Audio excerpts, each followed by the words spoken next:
할렐루야. 사랑하는 대강의 가족 여러분, 오늘 하루도 하나님의 말씀과 동행하는 삶이 되길 소망합니다. 오늘 함께 나눌 하나님의 말씀은 여호수아 15장 63절 말씀입니다. 예루살렘 주민 여부스 족속을 유다 자손이 쫓아내지 못하였으므로 여부스 족속이 오늘까지 유다 자손과 함께 예루살렘에 거주하니라. 아멘. 이스라엘 백성이 이 가나안 땅을 정복했습니다.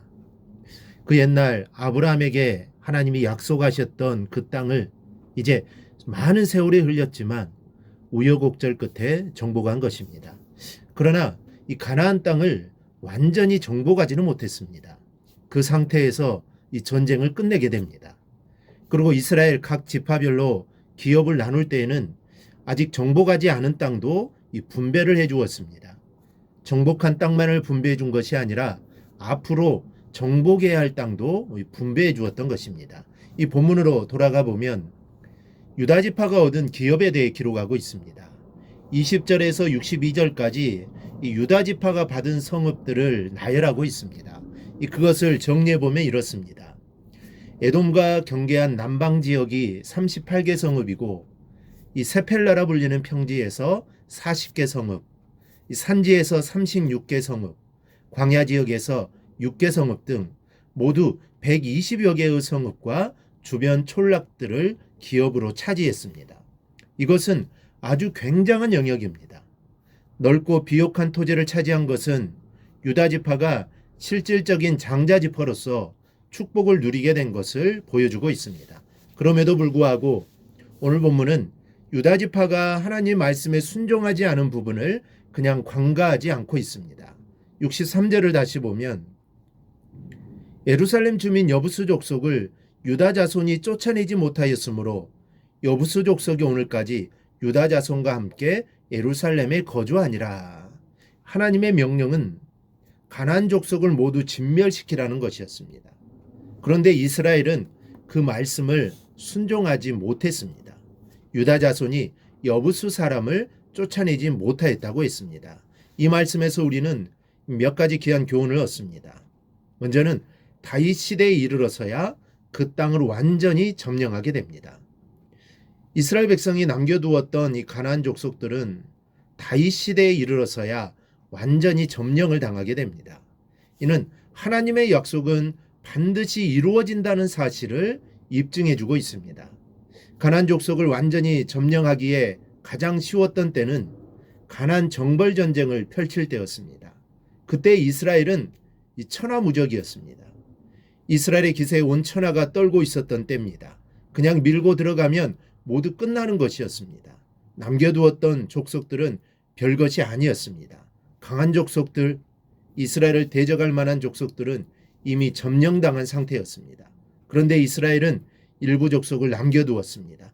이것은 분명한 불순종입니다.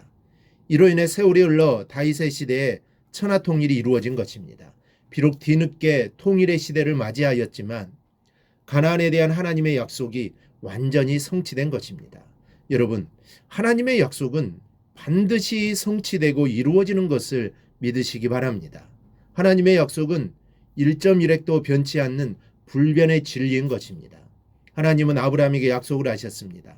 후손을 통해 바다의 모래알같이 하늘의 별과 같이 번성케 하신다고 했습니다. 그리고 가나안 땅을 주시겠다고 약속하셨습니다. 하지만 아브라함의 때는 이루어지지 않았습니다. 그런데 그 약속은 애굽에서 이루어졌고 지금 이루어지고 있는 것입니다. 하나님은 약속하신 바를 반드시 지키시는 겁니다. 그렇기 때문에 반드시 이루어지는 것입니다.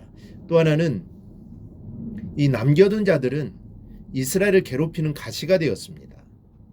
유다 지파가 정복하지 않은 여부스 거민은 다윗 시대에 이르기까지 이스라엘을 찌르는 가시 같은 존재가 되었습니다. 사사기 2장 3절에 그러므로 내가 또 말하기를 내가 그들을 너희 앞에서 쫓아내지 아니하리니 그들이 너희 옆구리에 가시가 될 것이며 그들의 신들이 너희에게 올무가 되리라 하였노라 말씀합니다.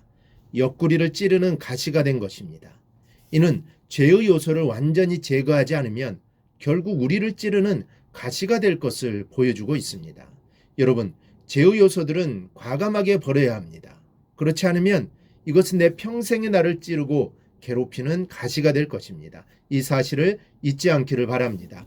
버려야 할 요소, 잘라내야 할 요소, 이것을 그대로 두어서는 안 됩니다. 잘라내고 오려내면 평안과 축복이지만 버리지 않으면 틀림없이 가시가 되어 돌아올 것입니다. 이것이 오늘 본문이 우리에게 교훈하는 내용인 것을 잊지 않기를 바랍니다. 그리하여 내 안에 있는 정말 사소한 제약된 모습이라도 잘라버려서 하나님이 주시는 평안과 축복 속에 거하기를 주님의 이름으로 축원합니다. 오늘 묵상한 말씀을 굳게 잡고 삶으로 실천하며 살아내는 대강의 모든 성도들이 되기를 축복합니다.